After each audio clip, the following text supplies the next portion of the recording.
Bueno, le dije a Diego que iba a hablar en castellano y voy a hacerlo. Me sale un poco más fácil hablar en castellano que en inglés. Espero que todo el mundo entienda. Y si no, en todo caso hay una transparencia que están escritas en inglés. Diego me invitó a una cosa y yo voy a hacer una cuestión totalmente distinta, pero eso es el privilegio de que uno tiene ciertas libertades. Él me pidió que yo hablara lo que él habló y yo voy a hablar lo que me dé la gana. Y voy a hablar antes de que yo llegara acá. Yo llegué aquí como alumno, no a esta sala, sino a la sala del lado, que era la sala de clase, en el año 66. Y desde entonces estaba asociado con el observatorio. El 68, primero de enero del 68, me contrataron como académico a media jornada. El 1 de enero del 70 me contrataron como académico a jornada completa. Y ahora, el 28 de abril, si ya hace más de un mes, presenté la renuncia a mi cargo, profesor titular por muchos años del año 87.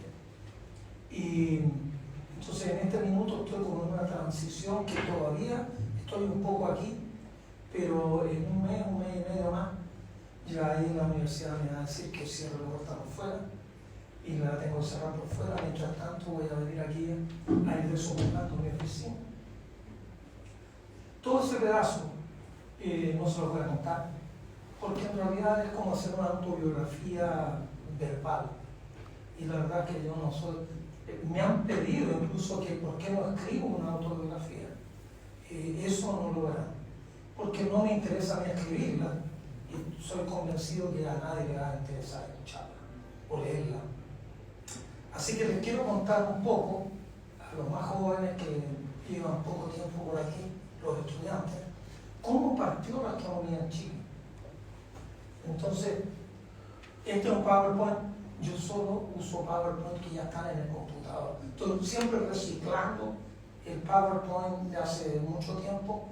Esto es una charla que di hace tiempo en el Ministerio de Relaciones Exteriores. Y ahí la di en inglés y la escribí en inglés, pero parte de la astronomía chilena, bueno, uno puede encontrar que también a lo mejor no sé quién, Caupolicán miró una vez la luna, pero si ya decimos algo concreto, la astronomía en Chile parte con la misión del teniente Gillis. Lieutenant James Gillis, del US Naval Observatory, vino a Chile en octubre del año 49. El tema científico que trajo a Gillis a Chile era observar la paralaje de Venus. Chile y Washington DC, tiene la misma longitud. Estamos sobre el mismo meridiano. Entonces, observando Venus y Marte desde Chile y desde Washington, se iba a poder hacer el paralaje del planeta correspondiente y por lo tanto deducir el paralaje solar. Primero, Gillis quiso venir a Chiloé. En el mapa todo funciona, pero cuando llegó a Chile le dijeron a Chiloé, si trajiste harto paraguas, anda a Chiloé, pero sin paraguas a Chiloé no. Empezó a ver que efectivamente Chiloé no era el lugar más apropiado y finalmente se quedó en Santiago, instaló el observatorio en el Cerro Santa Lucía, en lo que hoy día es el centro de Santiago, que el Cerro Santa Lucía era casi el límite oriente de Santiago. Del cerro para acá no había nada. Este es el teniente Gillis. Bueno, este es un busto que está por allá arriba, que se ve bastante bonito ahí en bronce, el teniente Gillis. Era un hombre bastante joven cuando vino acá. Era 1811, el 49 tenía 38 años. Y murió bastante joven, 54 años.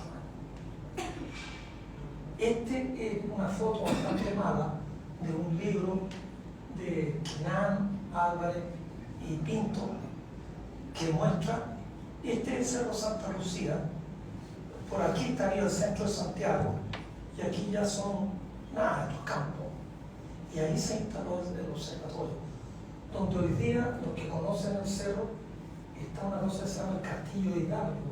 El Castillo Hidalgo es más o menos el lugar donde estuvo el observatorio astronómico del teniente Gillis.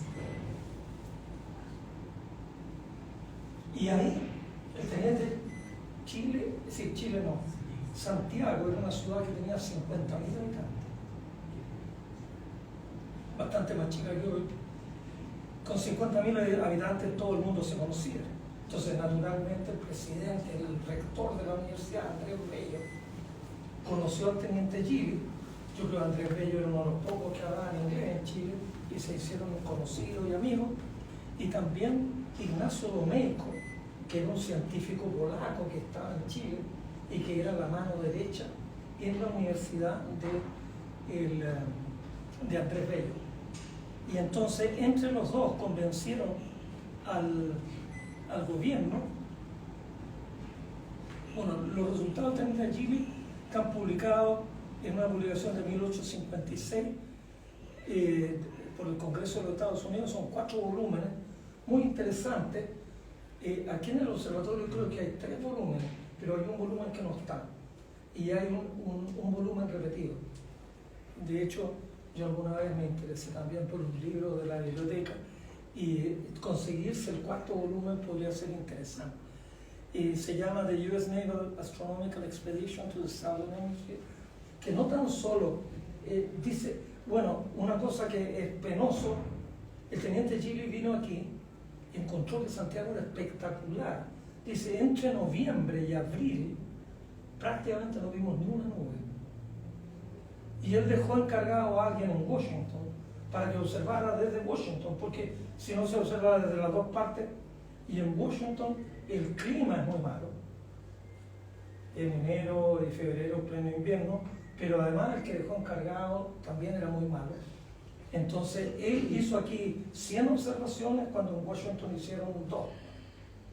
Entonces el resultado científico de la expedición del teniente Gillis fue bastante pobre, no por culpa de su trabajo, sino por culpa de que en Washington no lo siguieron mucho. Parece que había algo raro, había como rivalidades dentro del observatorio, eso nunca se había visto. Y entonces el teniente Gillis era un tipo que pintaba para ser importante. Él había querido venir a Chile y hacer esta cosa. Iba a haber en 1882 iba a venir un tránsito de Venus, y con el tránsito de Venus se iba a poder afinar el paralaje solar. Pero esto, él quería antes del tránsito de Venus poder hacerlo, y entonces se consiguió el dinero y vino a Chile. Pero no lo apoyaron en Washington, pero hizo un catálogo de estrellas del sur, observó varios miles de estrellas, y también recorrió el país, hizo varias cuestiones entretenidas. Este era el gran instrumento que trajo, un refractor de... Esto viene a ser 10 pulgadas y 24 centímetros. Bueno,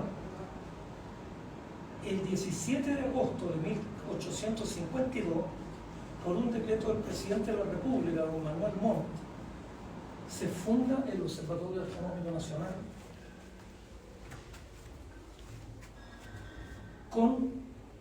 y esto es importante porque yo he escuchado también a algunos colegas, amigos norteamericanos, que dice el teniente Gillis regaló el instrumental a Chile para que Chile hiciera. Mentira. Le vendió el instrumental a Chile. Y Chile pagó el equivalente como a $8.000, que era el valor. El teniente Gillis trajo a Chile instrumentos que él los compró por un dinero que le dio el Congreso norteamericano. Entonces tenía como todas las boletas y toda la factura de cuánto había costado cada equipo. Y cuando el gobierno le propone que no se lleve el equipo de vuelta, él pide autorización y le dice, muy bien, yo no me lo llevo de vuelta, pero esto es lo que vale. Entonces él mostró la factura y el gobierno de Chile pagó por todo el equipo que era del teniente Gillis y que... Su audio. ¿Ah? Van a cambiarle las pilas a su micrófono, pues. Ya.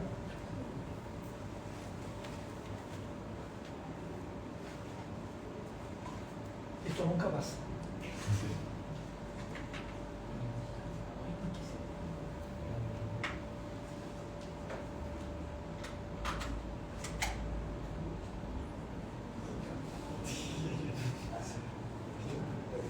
A ver si ahí se escucha mejor. Ya. Sí, porque en realidad mucha voz no tengo y mientras más la esfuerzo, más mal quedo. Y estábamos con que el gobierno de Chile compra el equipo del teniente Giles y designa al astrónomo Carl Mesta, que estaba en Chile, que era muy joven, terriblemente joven, 25 años, tenía mi misma edad. Cuando llegó a Chile tenía el doctorado, todavía con la tinta que se corría, ¿no? Y Chile lo trajo para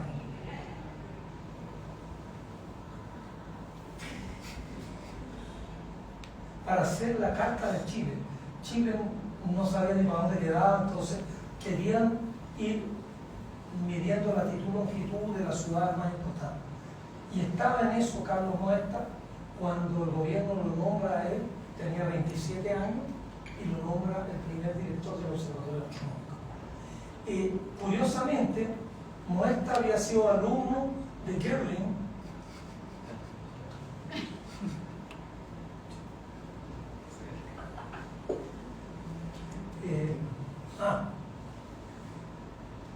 mi computador está tranquilito, pero lo que hace aquello yo no lo entiendo de lo conozco. ¿Ah? Bueno, con un parpadeo seguiremos. Y Girling fue el que indujo a Giles a venir a Chile. Entonces se armó ahí una muestra.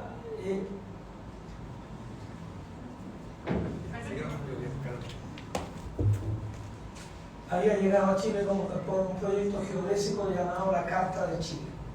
Bueno, Moesta, al muy poco andar, se da cuenta de dos cosas. Estaba el observatorio, los telescopios, había un círculo meridiano instalado ahí, pero el Cerro Santa Lucía es un peñón, es una roca que se calienta mucho en la tarde y se calienta por el lado oeste. Y entonces el telescopio aparentemente perdía el meridiano por calor y por la expansión de la roca. Entonces había que esperar como hasta la 1 de la mañana para que estuviera toda una temperatura razonable para poder usar el círculo meridiano. Pero además no tenía espacio. Le pide al gobierno que traslade al observatorio a un lugar donde puedan tener más espacio.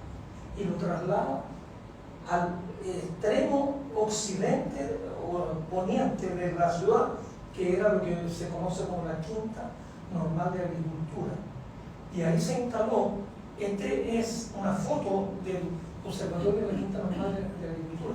Hasta el día de hoy, si uno va por la calle Agustina, entiendo, y sigue hacia allá y cruza Matucana,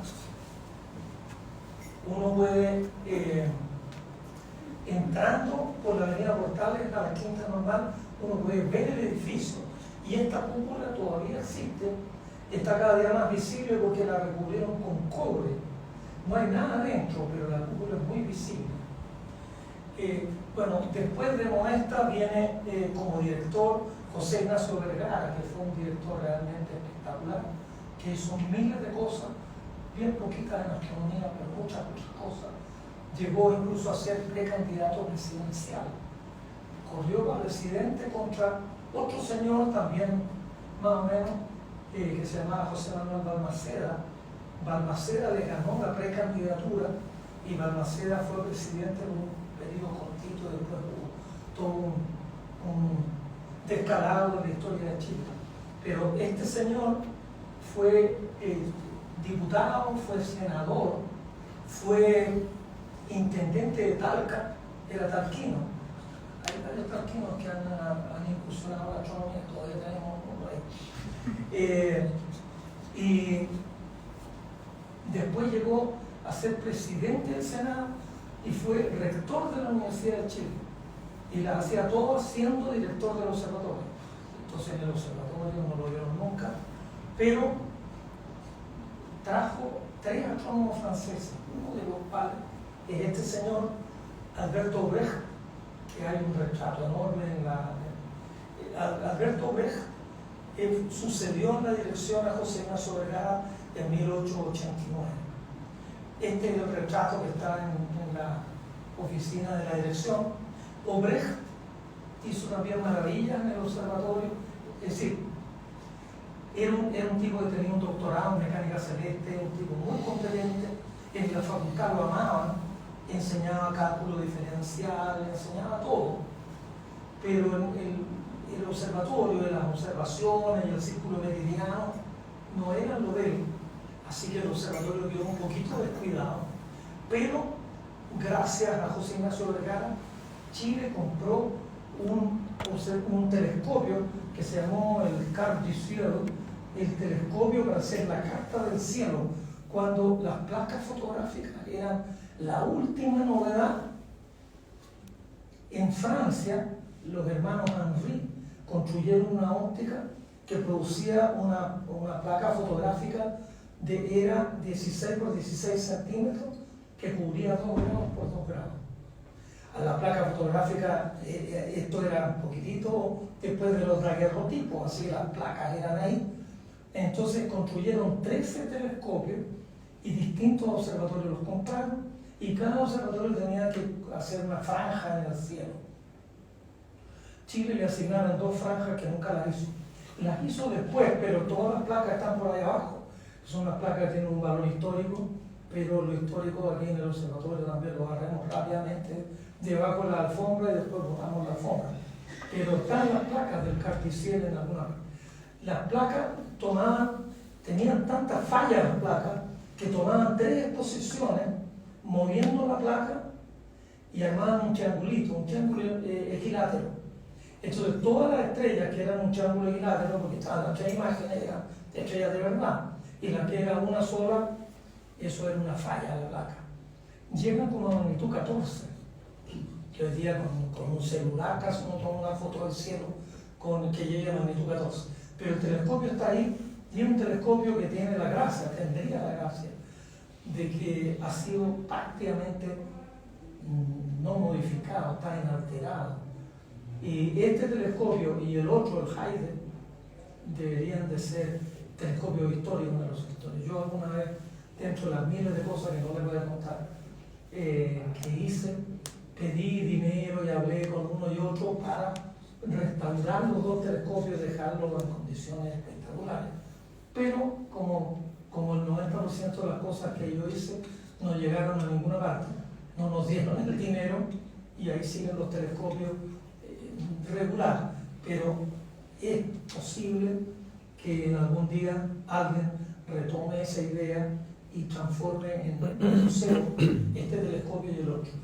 Y después de 20 años en que la administración del observatorio no era muy competente, para decirlo francamente, el presidente de la República, Pedro Montt, que era hijo de, aquí en Chile hay como 4 presidentes que son hijos de, bueno, todos son hijos de alguien, pero digo, hijo de otro presidente, Manuel Montt y su hijo Pedro Montt. Pedro Montt se interesó por el observatorio, que lo había hecho el papá, pero además era un hombre culto y muy germanófilo, y le pidió al embajador de Chile en Alemania que le consiguiera un gran astrónomo.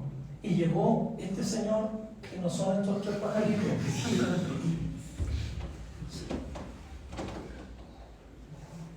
A ver si quiere. Enchúfalo por aquí, en esta. Acá. Vamos a cambiar aquí la ferretería. ¿No? Aquí.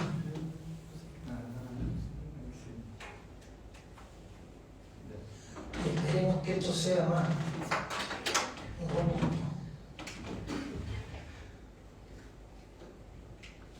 Ahí.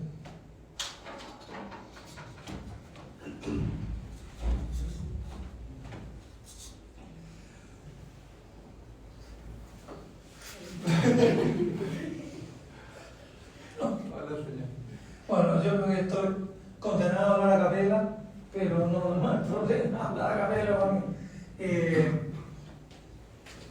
Ristenpart fue contratado en Alemania, Carl Friedrich Ristenpart, un astrónomo que era un gran astrónomo en el observatorio de Potsdam, en Alemania, al lado de Berlín. Era un hombre de 40 años, llegó a Chile y quiso cambiarlo todo, pidió al gobierno sacar fuera de Santiago del observatorio y se lo llevó 15 kilómetros al sur, ya no unos poquitos, 15, a un lugar que se llamaba Los Espejos, que es parte de Santiago hoy día, el paradero 34 de la Gran Avenida. Pero Ristenpart era un tipo extraordinario, pero ahí la famosa frase chilena, Chile no está preparado para, eso lo han dicho siempre todos, parece ser que Chile no estaba preparado para un tipo competente.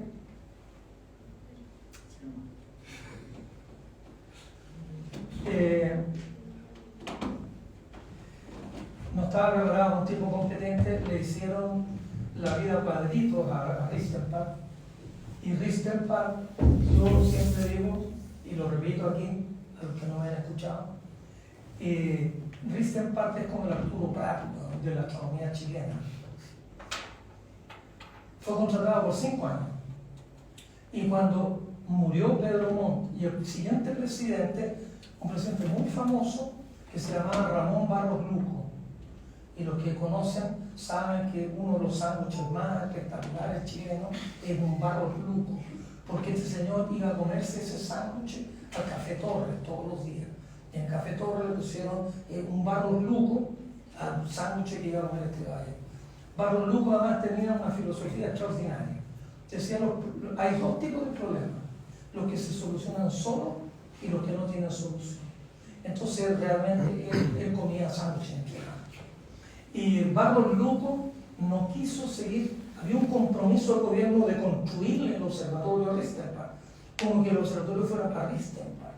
Y Ristenpart pedía y pedía y pedía y no le daban, y no. Acusemos a este gringo de Falco, ¿no? Este gallo tiene pinta de que robó. Le hicieron un sumario, pusieron un profesor de la Universidad de Chile. El resultado sumario dice que dentro de unos pocos centavos todas las cuentas calzan, cosa rara vez vista en Chile, porque además eran cuentas en pesos oro, que era la divisa, y en pesos papel, tanto en pesos oro como en pesos papel, todo estaba en regla. Y cuando Ristenpart dice, bueno, si está todo en regla, déjenme asumirlo. Le dijeron, no, que no te vamos a renovar el contrato. Y cuando él dijo, déjenme asumir, dijeron, no, te van a quedar aquí en un sucucho, una serie de castigo, hasta que terminen, te vamos a pagar. Y Ristenpart, yo creo que de lo estaba pasando muy mal, a las 7:15 de la mañana, del 6 de abril de 1913, en la oficina del director se pegó un tiro. Al día siguiente el gobierno dijo, uy, qué lástima el doctor Ristenpart, tan fantástico, tan estupendo, pura loa. Y lo llevaron al cementerio. Bueno, murió en 1913, él se suicidó. Tenía 45 años, tenía una mujer que estaba embarazada como de 4 o 5 meses. El gobierno tuvo en esa época no había aviones para tomar para Alemania. Entonces el gobierno le pagó el sueldo de Ristenpart hasta que ella tuviera su guagua acá en Chile, y después la repatriaron a Alemania, la viuda, con 2 niñas que tenían 5 y 3 años y una guagua recién nacida. Y dentro ya de las curiosidades, yo estaría hasta las 2 de la tarde, pero voy a estar dentro de las curiosidades, Ristenpart tuvo un matrimonio primero. Yo enseñaba historia de la astronomía y todas las curiosidades, siempre me quedaron más grabadas que lo que hicieron. Y tenía un hijo del primer matrimonio, y yo creo que él debe haber enviudado, cosa que no era rara en aquella época. Morían los guaguas al nacer y morían las mujeres al dar a luz. Entonces Ristenpart tenía un hijo de este primer matrimonio que tenía como 10 años o más, y lo metió en el Instituto Nacional. Y yo creo que junto con Guido, de los estudiantes más célebres, no hacían bombas molotov en esa época nada, y Risterpath llegó a ser uno de los mejores conductores, directores de orquesta de música barroca. Introdujo la música barroca en Europa. La música barroca, Beethoven se había como comido la música, todos quedaron asombrados.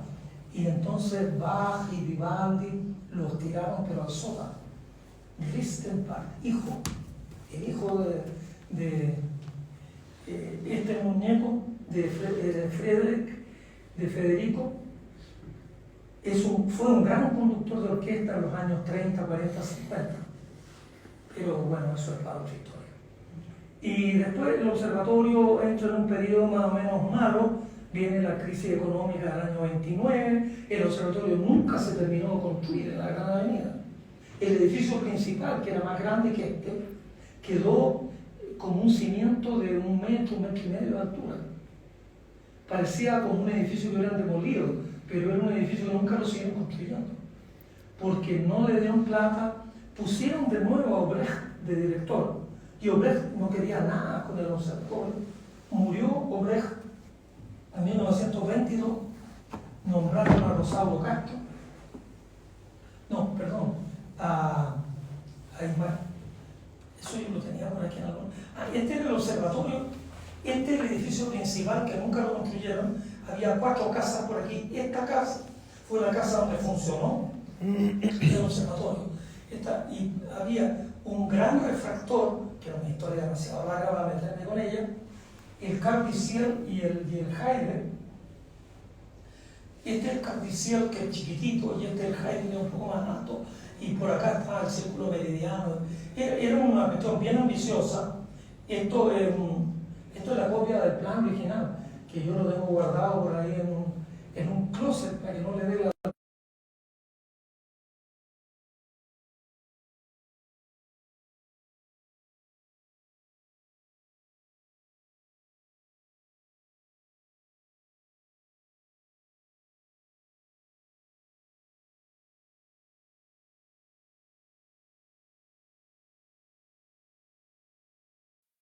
catalán, un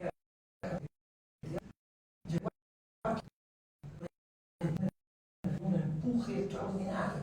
La verdad que habría que ver de clonarlo a Rutland. Y él empezó a tratar de construir el observatorio, y al final dijeron: Federico, esto no lo vamos a hacer porque ya estaban al lado de la Fuerza Aérea, y la Fuerza Aérea estaba a punto de empezar a bombardear el observatorio porque se quería tomar ese terreno. Y entonces la Fuerza Aérea, el gobierno, pagó buen dinero, aparentemente, por comprarle todo el terreno al observatorio, y Rutland se consiguió que le donaran el Cerro Calán. El Cerro Calán, esto era todo un fondo enorme, el Fondo Vital Apoquindo, y la picaresca chilena nunca estaba ausente, siempre la picardía. Entonces del fondo había que el 10% o 20% dedicarlo a áreas verdes. Dijeron: bueno, eso no es un área verde, porque obviamente, pero aquí empezaron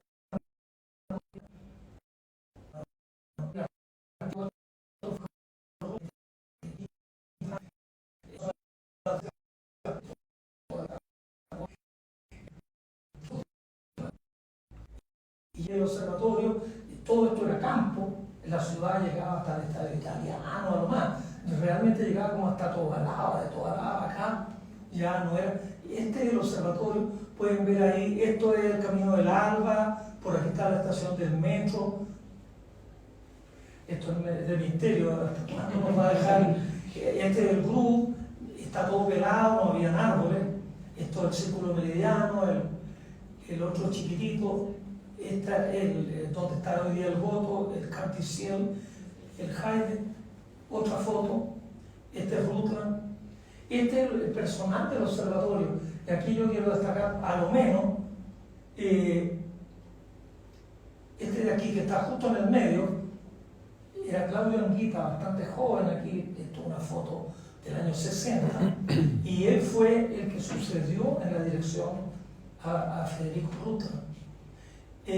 Estaba también por ahí, si esto vuelve, ahí está don Hugo Moreno, y esta es la señora Adelina Gutiérrez. Adelina Gutiérrez, la primera mujer en Chile que se doctoró en astrofísica en la Universidad de Indiana. Y Hugo Moreno hizo el equivalente de un máster en el Observatorio Yerkes en Chicago. Y este es Rómulo Grandón, que fue el director anterior a Rutland.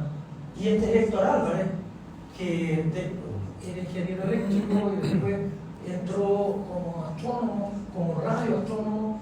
Y bueno, entiendo que todavía está vivo porque acabo de leer hace poco una carta textual en el diario, que alega porque lo cambiaron a votar a otro lado. Dice, yo tengo 92 años, que es la edad que tiene Héctor ahora, así que no lo reconocerían si lo vieran. Yo casi no lo reconozco aquí tan joven.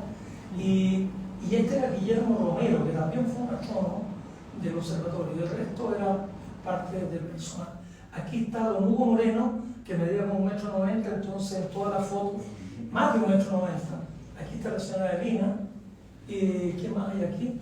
Carlos Torres y Guillermo Carrasco, dos astrónomos bastante connotados. Este era don Rómulo Grandón, este era la Lupe, que era ayudante a la señora Adelina.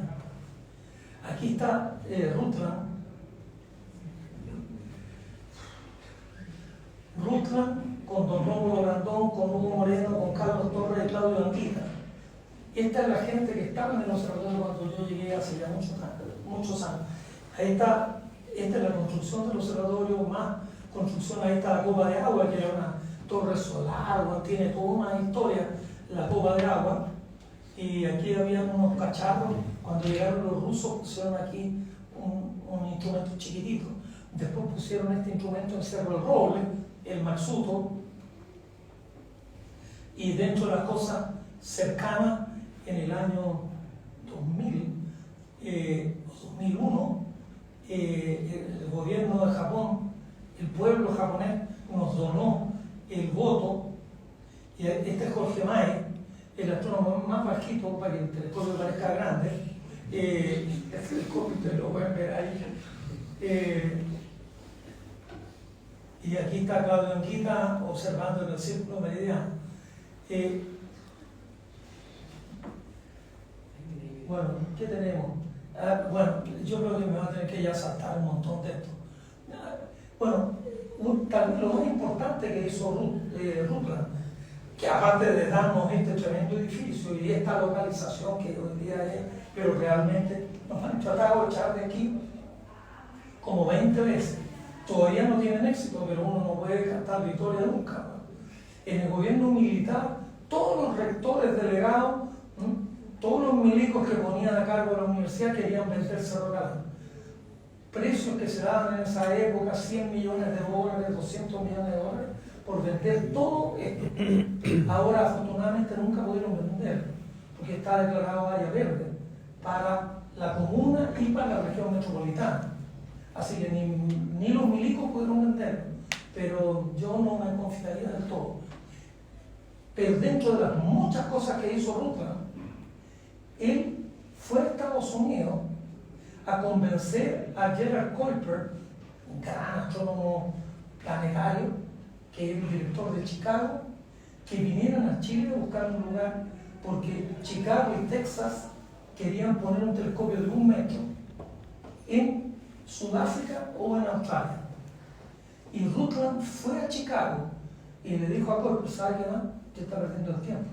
Vaya a Chile, que es mucho mejor lugar que Australia, y es también bastante mejor lugar y le queda más cerca.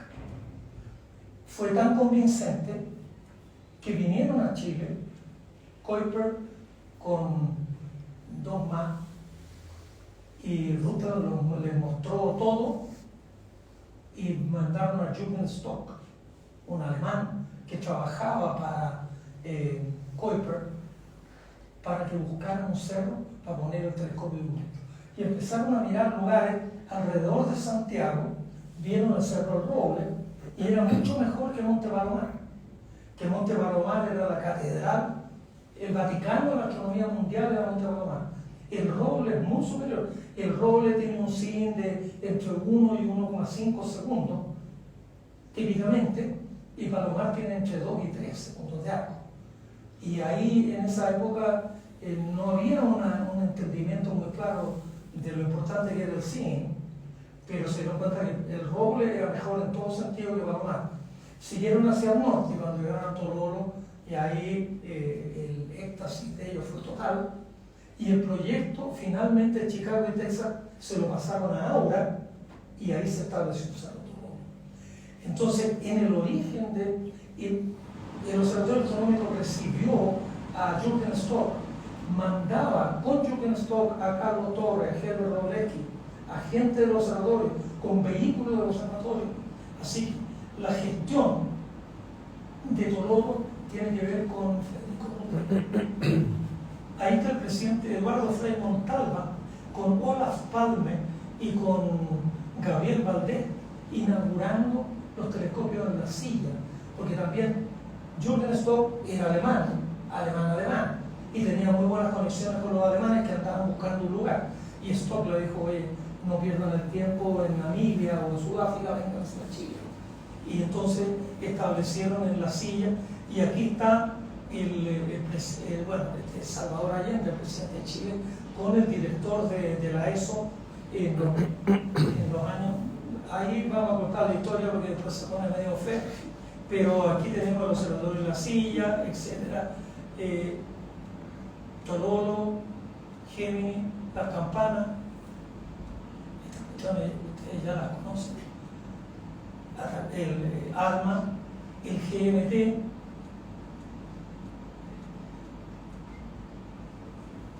el Tao, el mini Tao, el Tao, no sé en qué estado está, en qué estado.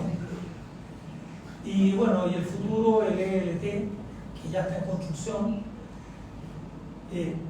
Yo acabo de estar en Barcelona y en realidad esta cuestión es impresionante. Este va a ser enorme, pero esto es más alta. La Sagrada Familia, el que vaya a Barcelona, no se puede perder de ir a la Sagrada Familia. Aquí están en Gargen mostrando uno de los segmentos. Va a tener como 900 segmentos el ELT. Y bueno, ayer, este ELT en Cerro Mesones. Ahora les quiero contar, yo llegué acá el año 66 y esta, que está aquí en vivo y en directo, era mi computador. Mi computador personal era esta red de cálculo. Para los que creen que ahora los computadores no funcionan, que en internet es muy lento, este era el computador y era el internet que teníamos acá. Y los privilegiados tenían esto, una máquina Frieden, que hacía un ruido extraordinario, sumaba, restaba, multiplicaba y dividía. Y estas máquinas, había una en cada oficina. Yo creo que llegó a haber como 25 máquinas Frieden. Y en esos años, a mediados de los años 60, costaba como $1000 cada una de estas máquinas. Una máquina electromecánica, incluso dividían. Entonces cuando uno ponía claro, aquí uno metía un número, acá ponía otro, y uno podía dividir. Aquí están las operaciones, ahí está la división. Cuando uno apretaba estas dos teclas, hacía un ruido brutal. Y bueno, finalmente a uno le daba la división. Eso era el observatorio en el año 66. Y por poner un número, yo les quiero decir, yo en el año 66 yo entré como alumno acá, éramos 5, y yo soy el único sobreviviente. Los otros 4 tuvieron el buen sentido de quedarse de ingeniero, yo fui el único que fui por astronomía. Hoy día hay por lo menos, astrónomos en Chile, en esa época había 20, contando hasta el gato.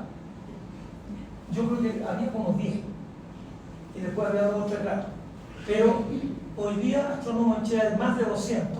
Estudiantes, bueno, éramos 5, pero de los 5 yo tenía 5 chanchitos y quedé yo nomás. Y ahora yo calculo que hay por lo menos 200 que están entrando anualmente. Yo creo que hay como 1000 estudiantes, que bueno, yo no sé cómo se la van a arreglar 10 años más, pero eso es otra historia. La astronomía ha evolucionado de una manera notable. Yo entré como estudiante en marzo del 66 y el 1 de enero del 68, como lo dije, me contrataron a mí aquí como investigador de media jornada. El 1 de enero del 70 como investigador de jornada completa y el 28 de abril de este año, después de 55 años y 4 meses, renuncié a mi cargo, así que ahora soy un hombre libre y lo que les quiero contar, en los pocos minutos que quedan, no quiero contarles, claro, yo participé, Diego dijo más cosas que las que yo quisiera hacer. Dentro de las cuestiones que hice, buscamos supernovas, descubrimos por lo menos 200 supernovas, cuando en el mundo se descubrían 20. En el año 1982, en Cerro Roble nosotros descubrimos 14 supernovas, 14. Y en el mundo entero, incluidas esas 14, se descubrieron 22. Si nosotros descubrimos el 60, 60 y tanto por ciento de todas las supernovas del mundo. ¿Qué pasaba? No había mayor interés en el mundo en las supernovas. Yo era uno de los pocos locos que sí, con la ayuda de Marina Wisniewski, de Luis Eduardo González, de Roberto Antesana, en distintos momentos buscamos y aprendimos a encontrar supernovas mirando placas fotográficas en un microscopio que uno comparaba una placa antigua con una nueva. Ahí descubrimos como 50 supernovas. Cuando explota la supernova del año 1987, la 1987A, que explotó en febrero, ahora ya van como en doble o triple letra en febrero. Ahí en febrero no había ninguna supernova del año 87. Si ya el nombre de la supernova indica que nadie le... Yo, de hecho, dejé la supernova de lado porque era un chancho que no daba manteca, en buen chileno. Nadie se interesaba. Bueno, incluso un colega, que no lo voy a nombrar por algo de prudencia, pero me dijo, tú agradeces que te dejan ir a perder el tiempo al roble. Dije, bueno, en realidad a lo mejor tiene razón. Por supuesto no se lo dije a él en la cara, pero lo pensé. Y dejé la supernova y empecé a hacer una búsqueda con primo objetivo de pasares, todo tipo de núcleos activos. Pero en el 87 el boom de la supernova, por la supernova de la nube de Magallanes, en 1987. Y entonces con un alumno mío que estaba justo en Tololo, yo lo había recomendado para que lo contratara. Yo fui culpable de terminar en Tololo. Y este se entusiasmó, lo pusieron como enano a trabajar en la supernova de 1987A. Y de ahí fue a una conferencia en Santa Cruz sobre supernova y me dijo, José, ¿por qué no hacer una búsqueda? Y estudiamos la supernova tipo 1A. Existían rumores que eran todas idénticas, eran como gotitas de agua. Ya, veamos, empezamos. Ellos trataron en Tololo de descubrir supernova, no descubrieron nunca nada. Y gracias a que nosotros sí sabíamos descubrir supernova, ellos tomaban placas en Tololo y las examinaban. Sí. Las placas las mandaban en un bus en la noche. Al día siguiente yo iba a rescatarlas a las 8 de la mañana, nos poníamos a mirarlas, encontrábamos 3 supernovas al mes. Después de como 6 meses se dieron cuenta que estaban perdiendo el tiempo. Era mejor que mandar las placas lo más rápido posible. Y así descubrimos como 50 supernovas nuevas entre el 89, el 90, 91, 92, de las cuales 29 eran de tipo 1A. Lo primero que encontramos es que no todas las de tipo 1A son iguales. Unas son más brillantes, por lo menos media magnitud más brillante, casi una magnitud entre las más brillantes y las más débiles. Pero después confirmamos que las más brillantes decaen más lento y las menos brillantes decaen más rápido.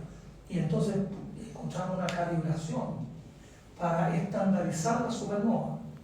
Las más brillantes, sí, las más brillantes no sabíamos que eran más brillantes, las más lentas en caer las bajábamos unas décimas de magnitud, las más rápidas en caer las subíamos unas décimas y con eso nos salieron diagramas de Hubble fantásticos. Y con ese procedimiento encontramos un valor para constante Hubble que nos salió como 70, 69 o algo por el estilo, cuando Alan Sandage decía que era 50 y Gerard de Vaucouleurs decía que era 80. Bueno, a nosotros nos salió, pero ya había muchos que estaban encontrando valores por ese rango. Y bueno, ha seguido hasta el día de hoy. Suben un poquito, bajan 2 puntos, ahora ya pelean por errores de un punto. Antes los errores eran la constante Hubble más menos 10 o más menos 15. Bueno, y de ahí con eso,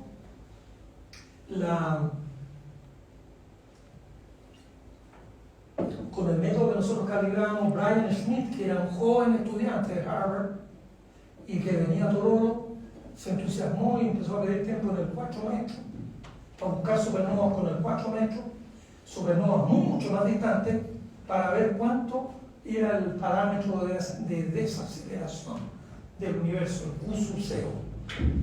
Y contra todo pronóstico, en vez de irse frenando el universo, demostraron que el universo se va acelerando. Y eso lo hicieron con todas las herramientas que nosotros le pasamos a Brian. Bueno, y ahora les quería mostrar, en los últimos años, después, el último, cuando dan el premio Nobel, curiosamente, eso yo lo tengo marcado acá, yo estaba iniciando mi participación, un poco la participación de la universidad en un grupo de observatorios robóticos que íbamos a ponerlos a disposición de quien quisiera pedir observaciones. Se llamaba el proyecto Gloria. El día que yo estaba en Madrid, que habíamos trabajado todo el día, era un zoológico completo. Habían polacos, había un ruso, había checos, habían franceses, de todo. Y esa noche, cuando vuelvo yo al hotel, pongo la tele y veo pasar una barra que dice que ganaron el premio Nobel de Física, Brian Schmidt, Sol Pernater y Alan Ruiz. Y ahí me quedé para adentro. Y bueno, hay una sensación muy rara porque sabíamos que eso podía ocurrir. Y por otro lado, yo lo tomé muy en buena.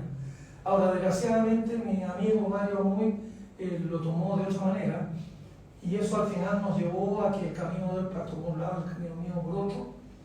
Y yo, como yo he trabajado toda mi vida, eso tal vez a los más jóvenes, les doy una recomendación, ustedes tengan cuidado de estar seguros muy bien de lo que hacen, porque yo durante muchos años, si yo miro mi carrera en retrospectiva, durante mucho tiempo yo fui siempre como uno más de la orquesta. Yo quería tocar en una orquesta. No tenía mayor interés en ser solista. Y mi orquesta era el Calantologlo, el 90% de los papers se los dejamos para que fuera el primer autor Mario Muy, y si no Mark Phillips o Nick Sanser. Yo creo que de todos los papers que publicamos, yo soy el primer autor en uno de ellos, uno de los primeros papers. Y después de que las cosas de la supernova a mí se me empezaron a poner medio raras, dije, yo voy a hacer algo donde yo no sea el primer autor, sea el único autor. No quería más trabajar con nadie. Y entonces dije, bueno, yo sé hacer bastante bien esto de comunicar, cuestiones de astronomía. Y entonces hice este libro, Somos Estrellas. Salió en el año 2017. Después tuvo una réplica que la editorial me insistió en que lo sacáramos como una versión para niños. Somos Polvo de Estrella para niños y niñas. 2017. Y miren, va la edición 29. Y las ediciones son como de 2000, entre 2000 y 3000. Yo tengo por ahí en alguna parte del computador todos los números de todas las ediciones. Pero no hay ni una de menos de 2000, y hay varias de 3000 y algunas incluso de 5000 ejemplares. Y esto estuvo entre los 10 libros más vendidos como un año y medio. en un lugar que esto es como el desierto del Sahara, en términos de la venta del libro y la producción del libro, con un libro de astronomía, estar entre los 10 libros más vendidos por un año y medio, es algo que se los dejo de pegar a los que, mira, ahora están en Roland Garros, a mí me gusta ver el tenis. Rafael Nadal ganó 14 veces Roland Garros y ya este año no pudo. Bueno, yo con este libro les dejo la vara a ustedes alta, hagan un libro y tengan más de 29 ediciones, que no deja de ser, es algo que yo quería hacer, lo hice de todo corazón, no esperé resultados tan buenos, pero los resultados han sido extraordinarios. Después hice otro libro que se llama Marte, la próxima frontera, que también tiene una réplica para niños. Aquí va en la edición 6, pero ya a esa altura la editorial tiraba 4.000 o 5.000 libros por edición. Entonces estos 6 es algo menos que la otra, pero no es tanto menos como suena. De este libro se han vendido como 35.000 copias de este. Y de este se han vendido como 25.000. Y de los otros dos, de este se han vendido ya casi 100.000 copias. Y del para mí, la última vez que lo miré, iban 35.000 copias. Y después, si esto lo permite mostrar, los últimos libros que he hecho, el libro, el 2019, Marte lo saqué en 2018. El 2019 era el eclipse, la Serena, y naturalmente hice un libro sobre los eclipses. El 2020 ya no había más eclipse y empezó la pandemia, y yo tenía, por 40 años hice clases de historia de la astronomía en la facultad, un curso humanista. Tenía apuntes que los tenía, ahora que estoy descargando en mi oficina para ir desalojando para que no me vayan a poner todas las cuestiones ahí en el estacionamiento. Tengo cosas, pero ya en papeles, casi en papiro, cuando yo empecé en el año 79 a enseñar historia de la astronomía, y entonces yo escribía apuntes que los sacaban con unos métodos prehistóricos, el mimeógrafo, el multigrid, bueno, y eso después lo evolucioné, lo metí en el computador, y este libro, Bajo el manto de Urania, es la historia de Ptolomeo, Copérnico, Tycho Brahe, Kepler, Galileo y Newton. Es un libro esencialmente de historia de la astronomía. Contra todo mi pronóstico, yo no tenía otro tema en la cabeza, le dije, oye, ¿qué tal si más o menos armamos un libro? Ya, no, fantástico. Además, en la editorial Planeta, a esta altura me dicen que bueno, la tontera editorial lo ponemos. Y el libro de Eclipse estuvo bien, pero era un libro de temporada. Y después sacamos que es como una réplica del Bajo el manto de Urania. Es un libro de historia de la astronomía. Y el último que acaba de salir, ahora el 1 de julio, acaba de salir la semana pasada. Bueno, para el Día del Patrimonio ya lo estaban vendiendo y todavía me duele el brazo de los libros que firmé. Un libro sobre la luna. Y claro, el libro sobre la luna es y los otros libros están aquí, si alguien quiere mirarlo. Y eso es lo que estaba haciendo y eso es lo que voy a seguir haciendo. La verdad es que aparte de esto, bueno, ahí con la ayuda muy importante de David, he estado haciendo charlas en lugares bastante remotos. He ido a Punta Arenas 2 o 3 veces y cada vez que voy a Punta Arenas voy porque es un bonito lugar y además las centollas son fantásticas. Así, comer centolla es a lo que voy yo a Punta Arenas y tengo que traer 1 kilo de centolla para compartir con mi mujer acá en Santiago. Así que si le digo, oye, voy a Punta Arenas, sí, anda nomás, y trae 2 kilos de centolla. Y bueno, también he ido a Iquique, he ido a Ica, he ido a Antofagasta muchas veces. Hay un colegio que le pusieron mi nombre en Antofagasta. Entonces, si me invitan, pucha, tengo que ir. Y los niños, chicos, ¡ah, mira, cocina! Pues todos los niños piensan que yo soy uno de los muertos, porque tienen mi nombre en todas partes. Y claro, si me ven caminando vivo, me llama mucho la atención. Y la última tontera que les quiero mostrar, déjenme ver si esto me lo permite mostrarlo.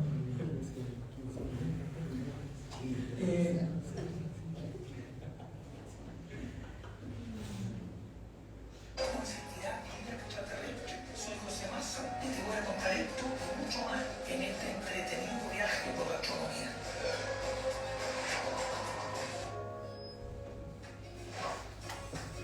piensa otra que el centro del sol es mucho más caliente que el horno que tienen en sus casas. Algo así como 15 millones de grados más, nada más, ¿no? Pero es gracias a ese calorcito, o mejor dicho, a esta energía que todos estamos vivos. Bueno, esto hace como 3 años me propusieron que hiciera yo un programa en la tele que se llama El Cosmos del Profe Maza, que eran 12 capítulos de 2 minutos cada capítulo. Y entonces yo soy un muñeco de trapo, pero que usa mi cara y mi verdad. Y entonces yo escribo lo que habría que decir sobre la Luna, sobre Júpiter, sobre las galaxias, sobre las estrellas, y alguien hace una animación, como vieron ahí un poquitito, y resulta que, claro, cuando de repente voy a firmar el libro y los niños más chicos me quedan mirando como que miraban al Pato Donald, no pueden creer que yo sea una persona de verdad, porque me conocen como un muñeco de trapo. Pero el muñeco de trapo, cuando hacen el guión, me mandan a mí el guión y yo tengo un micrófono bastante bueno, entonces lo enchufo al computador y voy haciendo la locución de todo lo que dice el profe Maza en esta cuestión. Entonces la voz es mía, la cara es mía, la pelada. Yo no soy el que arma el guión. Yo doy, y claro, si en el guión me tiran los enanitos para el bosque, les paro el carro, y si yo tengo que decir algo que no me gusta, lo que está mal dicho, digo yo lo que sea, y ellos aceptan que lo que yo digo es lo que va. Hicimos una primera temporada, nos pidieron una segunda temporada, nos pidieron una tercera, y ahora, no sé cómo vamos, pero estaban ahí viendo de tal vez hacer una cuarta temporada del Cosmos del Programas. Y lo que les quiero decir a todos es que, bueno, afírmense, porque tal vez por el Cosmos del Programas y por estos libros para niños, la última anécdota que les voy a contar, ya estoy pasado ahora, pero en Angol me ocurrió, yo estaba firmando un libro y apareció una mamá con un niño de 4 años. Y el niño tenía este libro. Y entonces la mamá me dijo, mire, yo lo quiero acusar de que él me pidió que yo le comprara este libro. Y yo le dije que no, porque él no sabía leer. Y él me dijo, si me compra el libro, yo aprendo a leer. Y se lo compré. Y aquí está. Y el niño abría una cuestión y me empezaba a leer. Pero ¿y en qué curso va? No, si no va todavía al colegio. No va ni siquiera primero.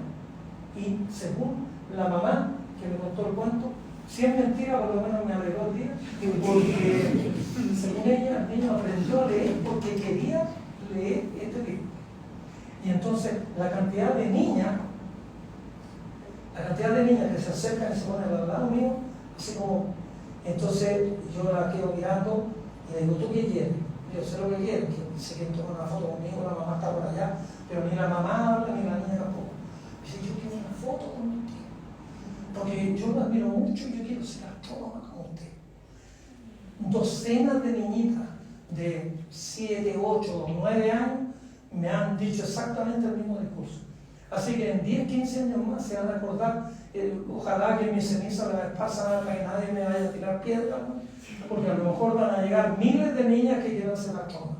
Yo siempre les digo, mira, estudia matemática, estudia física, estudia computación, robótica, todo vale. Si te gusta la astronomía, sigue la astronomía, pero entra a STEM, como dicen los sitios ahora, porque si uno no habla en inglés.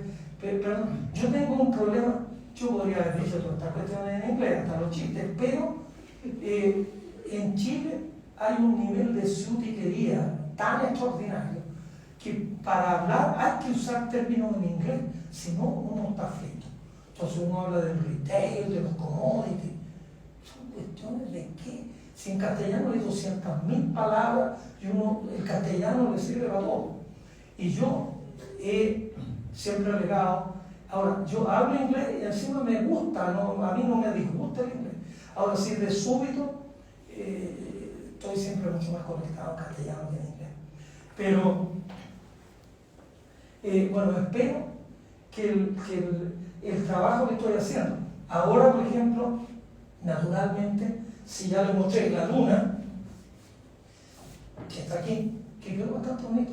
Ahora lo están haciendo como en 2 colores por economía, porque imprimir el negro con un color tiene un precio, pero imprimir 4 colores es bastante más caro. Así que ahora los últimos 2 libros han sido solo con 2 colores. El anterior era amarillo y negro y este es rojo y negro.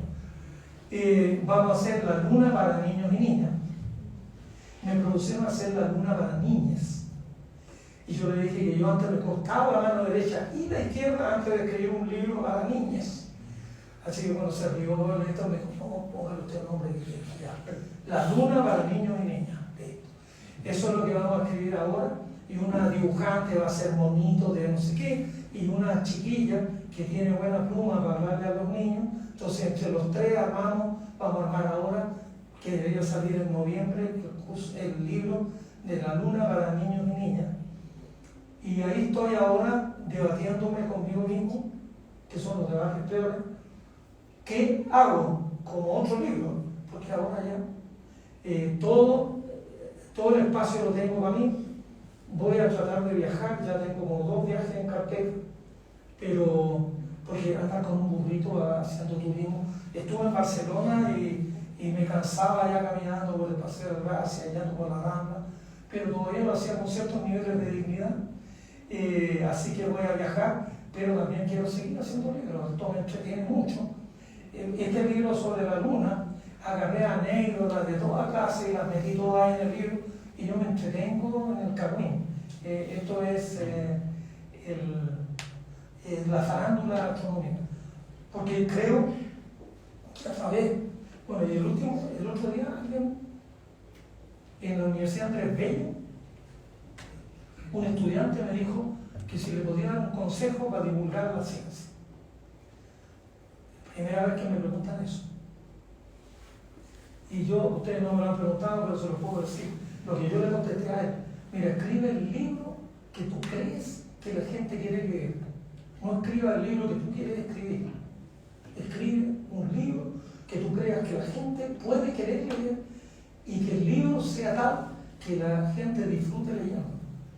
A mí me preguntaron sobre el libro de la luna, si la luna era el tema astronómico que más me interesa. No me atreví a decir la verdad, pero la luna es el tema astronómico que menos me interesa. No fui tan franco con la respuesta, pero le dije, no, yo creo que la luna, ahora que van a llegar mujeres a la luna, que va a estar el proyecto Artemisa, la luna va a estar en el ojo del huracán. Entonces me pareció interesante escribir sobre un tema que, no siendo mi tema, creo que es un tema que puede llegar a un público mucho más versado. Así que, y yo creo que la divulgación, yo como ídolo, a lo mejor como modelo, tengo a Carl Sagan. Carl Sagan para mí es lo máximo en términos de divulgación. Tenía una habilidad extraordinaria. Yo en Toronto lo vi 2 veces y era, pero no he visto nunca a nadie que tenga el carisma y la facilidad de palabra que tenía Carl Sagan. Pero muchas veces en inglés la divulgación es para gente culta. Y esa es una divulgación que a mí me interesa. La divulgación del Scientific American, la divulgación de hablar de ondas gravitacionales y de hoyos negros. La señora Juanita estaba el otro día de Cantén. Es decir, de lugares. ¿Cuándo ha visto el choque de hoyos negros? ¿Para qué me va a leer un libro del choque de hoyos negros, de los cuasares o de los objetos de vela cerca, que me gustaban mucho a mí? Yo hice mi tesis doctoral en galaxias cíferas, objetos de vela cerca y cuasares. Pero yo quiero hablarle al público general y de cosas simples que quieran escuchar o que les pueda llamar la atención, como por ejemplo en este libro, el último tercio es la historia del calendario. Cómo llegamos a tener un año con 12 meses, cómo los meses tienen 31 y 30 días, que son cuestiones que las damos por sentadas. ¿Por qué el 9º mes del año se llama septiembre y no es el séptimo? Y el 10º se llama octubre y no es el 8º. Pero ahí está explicado porque el año empezaba en marzo y el septiembre, octubre, noviembre y diciembre están numerados desde marzo para adelante y siguen estando ahí los nombres. Y claro, uno puede decir se podía haber llamado Juanito, pero septiembre obviamente es el séptimo mes del año. Debería haber sido, y ahora es el noveno. Bueno, esa historia me gusta contarla y que creo que le pueden llamar la atención. Bueno, en eso he estado y bueno, queda reservado para otra oportunidad. Bueno, esto no es vino tinto por si acaso.